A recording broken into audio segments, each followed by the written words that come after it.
சாதி மறுப்பு திருமணம் செய்த தம்பதியருக்கு அவரது உறவினர்கள் கொலை மிரட்டல் விடுத்ததாக கூறி சென்னை மாநகர காவல் நிலையத்தில் புகார் மனு அளிக்கப்பட்டுள்ளது.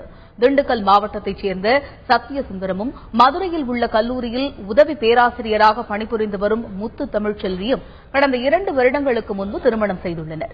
வெவ்வேறு பிரிவைச் சேர்ந்த இருவரும் தங்கள் திருமணத்தை பதிவு செய்த போதிலும் அவரது உறவினர்கள் அவர்களை தொடர்ந்து மிரட்டி வந்ததாக கூறப்படுகிறது.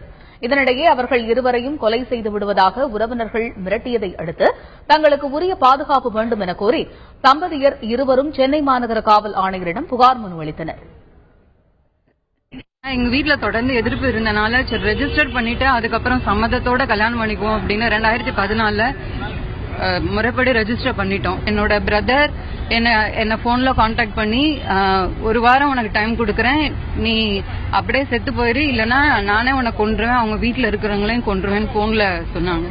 அப்ப போலீஸ் சொன்னாங்க எல்லாரும் கோவத்தில் இருக்கதான் செய்வாங்க, ஒரு 1 வீக் டைம் கொடுங்க பேசுவோம் அப்படின்னாங்க. பட் அந்த 1 வீக் டைமிலுமே எங்களுக்கு நிறைய ஃபாலோவர்ஸ், தட் மீன்ஸ் எங்களை நிறைய பேர் ஃபாலோ பண்ணிட்டு இருந்தாங்க. நாங்க ஒவ்வொரு இடத்துக்கும் சாப்பிடறதுக்கு இல்லாம தங்க இடம் இல்லாம ஒவ்வொரு இடமும் மைக்ரேட் ஆயிட்டே தான் இருந்தோம்.